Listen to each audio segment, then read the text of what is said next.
Assalamualaikum warahmatullahi wabarakatuh. Om Swastiastu, Shalom, Namo Buddhaya, Salam Kebajikan, Salam Harmoni. Pada video kali ini saya akan menjelaskan mengenai implementasi pengembangan kurikulum pada mata pelajaran SMA dengan model kurikulum Skillback pada mata kuliah pengembangan kurikulum.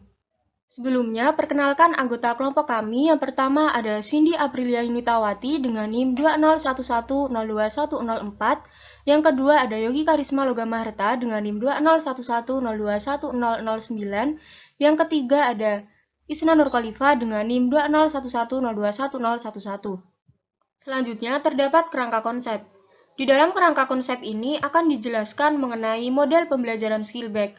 Dan kelima, sintaks model pembelajaran Skillback. Yang pertama ada menganalisis situasi, yang kedua menformulasikan tujuan, yang ketiga menyusun program, yang keempat implementasi dan interpretasi, dan yang kelima ada monitoring, feedback, penilaian, dan rekonstruksi.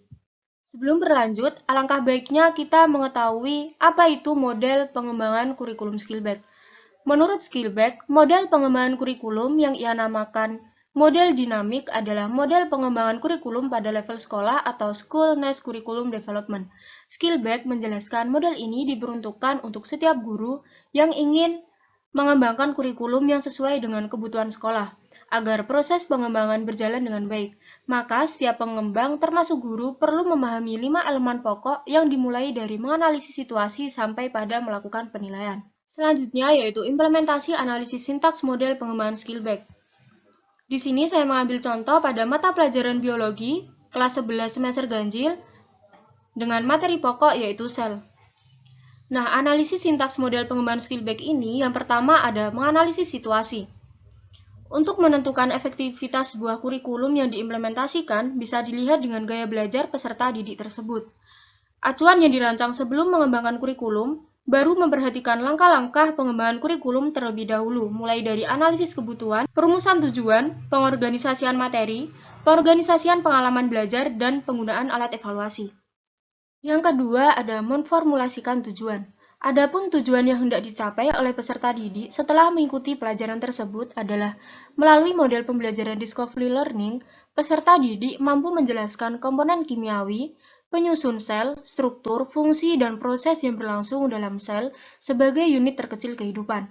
Menganalisis berbagai bioproses dalam sel yang meliputi mekanisme transfer membran, reproduksi, dan sistem protein yang menyajikan hasil pengamatan mikroskopik, struktur sel hewan dan sel tumbuhan sebagai unit terkecil kehidupan. Membuat model tentang bioproses yang terjadi dalam sel berdasarkan studi literatur dan percobaan dengan mengembangkan nilai karakter berpikir kritis, kreatif atau kemandirian, kerjasama atau gotong royong, dan kejujuran atau integritas. Yang ketiga, menyusun program. Yang pertama, pertemuan pertama dan kedua, yaitu konsep sel dan komponen kimiawi penyusunan sel. Yang kedua, pertemuan ketiga yaitu struktur dan fungsi organ sel. Yang ketiga, pertemuan keempat yaitu percobaan pengamatan sel hewan dan sel tumbuhan. Yang keempat, pertemuan kelima yaitu transfer melalui membran sel. Yang kelima, pertemuan keenam dan ketujuh yaitu sintesis protein dan reproduksi sel. Yang keempat ada implementasi dan interpretasi. Yang pertama ada pendahuluan, yang kedua kegiatan inti, yaitu pemberian rangsangan, pernyataan, pengumpulan data, pengolahan data, pembuktian, dan menarik kesimpulan. Yang ketiga ada penutup. Yang kelima yaitu monitoring, feedback, penilaian, dan rekonstruksi. Di dalam penilaian terdapat yang pertama ada teknik penilaian yaitu penilaian sikap, yaitu observasi atau pengamatan atau jurnal. Yang kedua, penilaian pengetahuan yaitu tes tertulis. Yang ketiga, penilaian keterampilan yaitu praktek atau portofolio. Yang kedua, yaitu bentuk penilaian. Yang pertama, observasi yaitu lembar pengamatan aktivitas peserta didik. Yang kedua, tes tertulis yaitu uraian dan lembar soal. Yang ketiga, unjuk kerja yaitu lembar penilaian presentasi. Yang keempat, portofolio yaitu penilaian laporan. Dan yang ketiga ada instrumen penilaian. Sekian penjelasan dari saya, kurang lebihnya saya mohon maaf. Saya akhiri, wassalamualaikum warahmatullahi wabarakatuh. Om Santi Santi Santi Om.